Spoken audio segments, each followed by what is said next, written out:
क्या आपने कभी किसी की जमीन छीनी है या किसी गरीब की जायदाद हड़पने की साजिश की है? अगर हाँ तो जरा रुकिए। रसूलुल्लाह ने फरमाया, जो शख्स किसी की एक बालिश्त जमीन भी जुल्म से लेगा, क़यामत के दिन वो जमीन 7 जमीनों तक उसकी गर्दन में लपेटी जाएगी। इस वीडियो को पूरा देखिए, क्योंकि इसमें एक बात है जो आपकी आखिरत बचा सकती है। इस्लाम में किसी की जमीन पर जुल्म या अवैध कब्जा करना या कब्जा करने का नियत रखता हो तो ये बहुत बड़ा गुनाह और सख्त सजा वाला अमल है। यह न सिर्फ इंसाफ के खिलाफ है बल्कि अल्लाह ताला और रसूलुल्लाह की नाराजगी का सबब भी है। जमीन पर जुल्म से कब्जा करना कैसा गुनाह है? हदीस सही बुखारी 2454 और हदीस सही मुस्लिम 1610 में है कि रसूलुल्लाह ने फरमाया, जिसने किसी और की एक हाथ बालिश्त जमीन भी जुल्म से ले ली, क़यामत के दिन वो जमीन उसके गले में 7 जमीनों तक की जंजीर बनाकर डाली जाएगी। जमीन हड़पने के लिए साजिश करना कैसा है? सही बुखारी के हदीस में आता है, जो किसी और की जमीन जुल्म से ले वह जन्नत की खुशबू भी नहीं पाएगा। और हदीस सही मुस्लिम में है कि जो कोई दूसरों का माल झूठ बोलकर या चालाकी से ले वह जहन्नम का हकदार है। सजा: अगर किसी ने साजिश, जब झूठा केस या धोखा देता है तो क़यामत में अल्लाह की सख्त गिरफ्त होगी। इसके अलावे दुनिया और कब्र का सजा भी मिलकर रहेगा।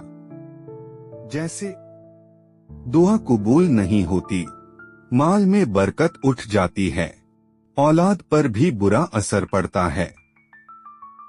मौत के बाद अजाबे कब्र और जहन्नम की सजा तय है।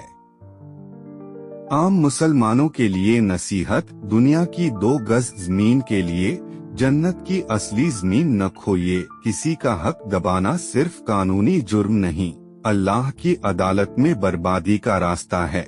मोमिन क्या करें? अगर किसी की जमीन या माल जुल्म से लिया है, फौरन लौटा दें, तौबा करें और अगर मुमकिन हो तो हर्जाना दें। जिसको नुकसान पहुंचा है उससे माफी मांगें। अल्लाह ताला फरमाता है, बेशक अल्लाह इंसाफ करने वालों को पसंद करता है। हदीस सूरह माइदा 42। दुनिया में 2 गज जमीन के लिए क्या आप अपनी जन्नत की जमीन खोना चाहेंगे? पैगंबर मोहम्मद सल्लल्लाहु अलैहि वसल्लम ने फरमाया, झूठ और चालाकी से लिया गया माल जहन्नम का अंगारा है। सही मुस्लिम: आज किसी का हक दबाया, कल तुम्हारा हिसाब रुक जाएगा। और जब अल्लाह की अदालत में पेशी होगी तो ना वकील काम आएगा ना साजिश। अल्लाह से डरिए, जुल्म से बचिए और अगर किसी का हक मारा है तो लौटाइए, क्योंकि अल्लाह ताला फरमाता है, बेशक अल्लाह इंसाफ करने वालों को पसंद करता है।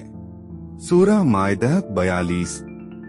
अगर आपने यह बात दिल से सुनी हो तो दूसरों तक भी जरूर पहुंचाएं।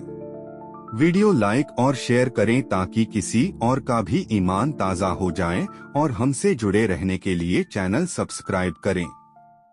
कमेंट में जिंदा दिल वाले लिखें, माशा अल्लाह या अल्लाहु अकबर। इस्लामिक नॉलेज टीवी 24, जहां इल्म भी है, ईमान भी है और असर भी।